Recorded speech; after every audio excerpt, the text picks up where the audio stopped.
Le matin de mes 64 ans, j'ai trouvé une enveloppe glissée sous ma porte avec l'écriture d'un mort. S'il vous plaît, abonnez-vous à notre chaîne pour ne manquer aucune de nos histoires bouleversantes. Mes doigts tremblaient en tenant cette carte d'anniversaire banale, achetée dans n'importe quel Monoprix. Mais ce qui était écrit à l'intérieur a fait s'arrêter mon cœur. Joyeux anniversaire. Je ne suis jamais parti. Regarde dans la cave. L'écriture de Michel. Cette écriture que j'avais étudiée pendant des années sur de vieilles factures, des listes de courses, des mots d'amour. Cette écriture que je croyais enterrée avec lui il y a 20 ans. Laissez-moi vous ramener 3 mois plus tôt, quand ma fille Camille m'avait encore sermonné au téléphone. Maman, tu vis comme une veuve de guerre. Papa est mort, il faut que tu l'acceptes. Morte? Non. Abandonnée? Peut-être. Mais morte? Jamais. Chaque matin, en descendant chercher le courrier, une partie de moi espérait encore une explication, un signe, une vérité. Ce jour-là, debout dans mon salon parisien, les volets encore fermés malgré l'heure matinale, je tenais entre mes mains la preuve que ma folie n'en était pas une. 20 années à me demander pourquoi sa voiture avait été retrouvée près de la Seine, ses affaires dedans, mais pas son corps. 20 années à entendre les gendarmes répéter « Madame Dubois, tout indique un suicide ». 20 années à hurler intérieurement « Mais vous ne le connaissez pas ». La carte sentait encore l'encre fraîche. Quelqu'un l'avait écrite récemment. Quelqu'un qui connaissait notre adresse, notre histoire, et qui savait exactement quel jour frapper. Mon anniversaire. Le jour, chaque année, je me recroquevillais un peu plus sur moi-même. Mes jambes m'ont porté jusqu'à la porte de la cave, cette porte que je n'avais pas ouverte depuis qu'il était parti. L'odeur de moisi m'a saisi à la gorge. Mes doigts ont trouvé l'interrupteur et l'ampoule nue a illuminé notre ancien débarras. Les cartons de Noël, la vieille machine à laver, les vélos rouillés de Camille. Rien d'inhabituel. Mais la carte disait « Regarde ». Pas va voir. Regarde. J'ai commencé par les murs. Pierre par pierre, planche par planche. Mes ongles se sont cassés contre le béton froid. Mes genoux ont protesté contre le sol humide. Et puis, derrière l'ancien établi de Michel, j'ai senti une latte bouger. Ce que j'ai découvert dans cette cachette a détruit les 20 dernières années de ma vie et m'a rendu les 40 prochaines. Des photos. Des centaines de photos d'une famille que je ne connaissais pas. Michel, mon Michel, souriant à côté d'une femme blonde, tenant dans ses bras 2 enfants qui lui ressemblaient. Des photos datées. Certaines de l'année de sa disparition. D'autres plus récentes. Beaucoup plus récentes. Des papiers d'identité au nom de Marc Dufresne. Carte grise, facture d'électricité, relevé bancaire. Une vie entière construite parallèlement à la nôtre. Une maison à Nantes. Un travail. Des vacances. Des anniversaires. Des Noëls en famille. Et des lettres. Oh, ces lettres! Adressées à ma très chère Isabelle par ce Marc qui n'existait pas quand je croyais être Madame Michel Dubois. Des lettres d'amour à cette femme qui avait eu droit à sa présence quand moi, je pleurais son absence. Le sol s'est dérobé sous mes pieds. Littéralement.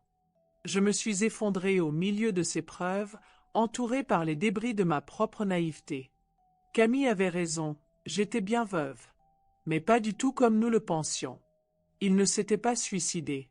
Il nous avait tués, moi et notre vie commune, pour en construire une nouvelle ailleurs. Avec quelqu'un d'autre. Plus jeune, probablement. Plus amusante. Moins prévisible que la femme de ménage qui l'attendait chaque soir avec le dîner et les factures à payer.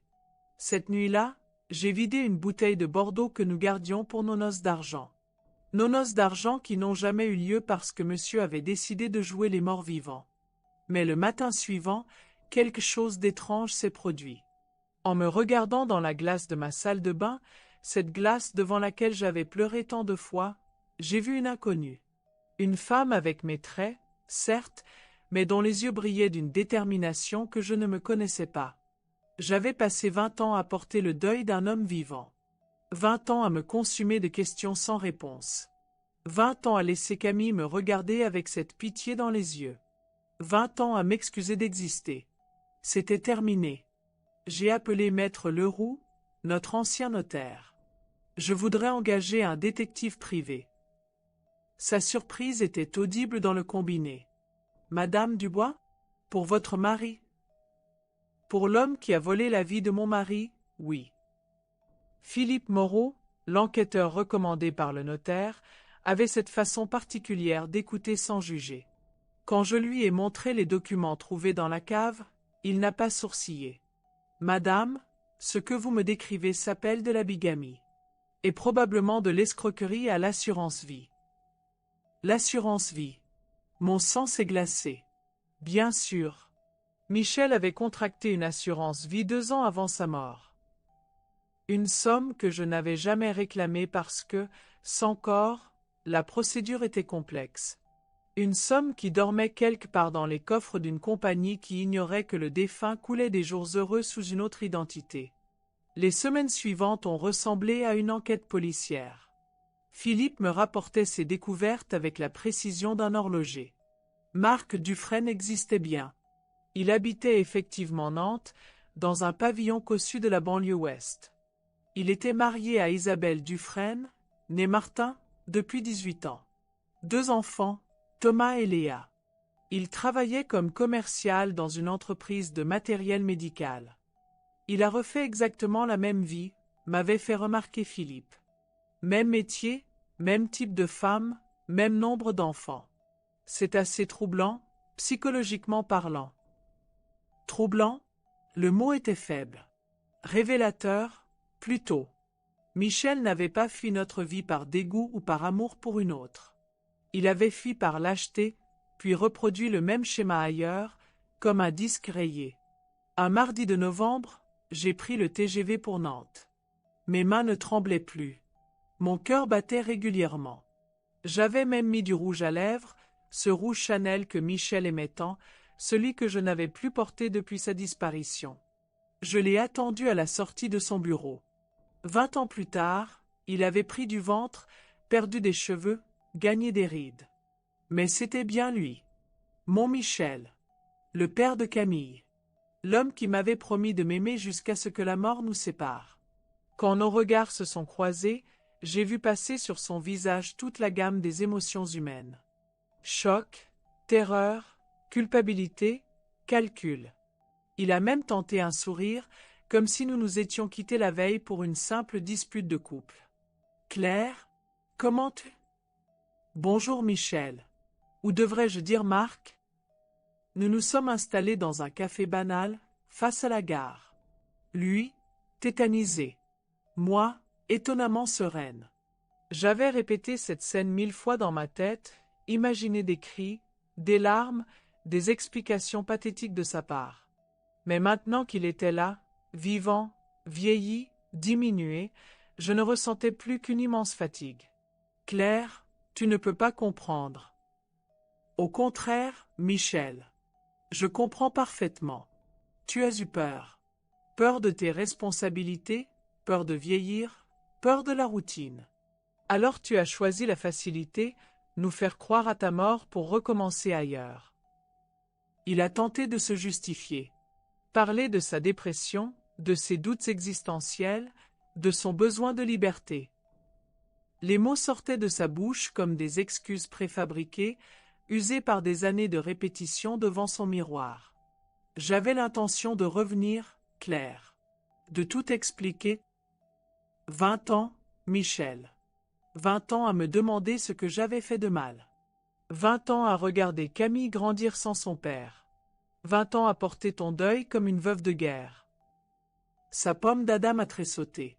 Ses mains tremblaient autour de sa tasse de café. Pour la première fois depuis 2 décennies, c'était lui qui avait peur. « Qu'est-ce que tu veux » a-t-il fini par murmurer. « Rien, Michel. Absolument rien. Je voulais juste te regarder dans les yeux et te dire que je me souviens de tout. De nous. De ce que nous étions. Et que je n'ai plus peur de toi, de tes mensonges ou de tes lâchetés. » Je me suis levé, j'ai posé un billet de 10 € sur la table, et j'ai ajouté. Je te pardonne, Michel. Pas pour toi. Pour moi. Dans le TGV du retour, j'ai regardé défiler la campagne française en pensant à Isabelle. Cette femme qui vivait avec un fantôme sans le savoir. Cette mère qui élevait les enfants d'un menteur professionnel. Cette épouse qui ignorait partager son lit avec un bigame. Elle méritait de savoir. La lettre que j'ai reçue d'elle 3 semaines plus tard était un chef-d'œuvre de dignité et de colère contenue. « Chère madame, écrivait-elle, je vous remercie de m'avoir ouvert les yeux. Marc, Michel, nous a menti à toutes les deux. J'ai contacté un avocat. La vérité doit éclater. Et elle a éclaté. Bigamie, usurpation d'identité, escroquerie à l'assurance, abandon de famille. Le château de cartes s'est effondré en quelques mois. Michel a été arrêté, jugé, condamné. Pas par vengeance de ma part, mais par logique judiciaire. Camille a d'abord été choquée. « Maman, pourquoi tu n'as rien dit plus tôt ?» Puis admirative. « Je ne pensais pas que tu avais ça en toi. » Et finalement fière. « Tu m'as appris quelque chose, on peut survivre à tout, même à la trahison d'une vie entière. » Aujourd'hui, en écrivant ces lignes dans mon salon parisien, le même salon où j'ai ouvert cette enveloppe fatidique, je regarde par la fenêtre les passants qui courent sous la pluie d'automne. Ils ont tous leurs secrets, leurs blessures, leurs mensonges. Mais ils avancent. Comme moi. J'ai 65 ans maintenant. Mes cheveux sont blancs, mes mains sont ridées, mon dos me fait souffrir. Mais mon cœur, lui, a retrouvé son rythme. Plus jamais il ne battra pour un fantôme. La cave est devenue mon atelier de peinture. Là où j'ai découvert la vérité sur Michel, je crée maintenant ma propre beauté. Mes toiles parlent de renaissance, de lumière après les ténèbres, de femmes qui refusent de mourir avant d'être mortes. Car c'est cela que j'ai appris, au fond, on peut ressusciter de son vivant. Il suffit de cesser de porter le deuil de quelqu'un qui ne le mérite pas. Et vous, qu'est-ce que vous portez comme deuil inutile ?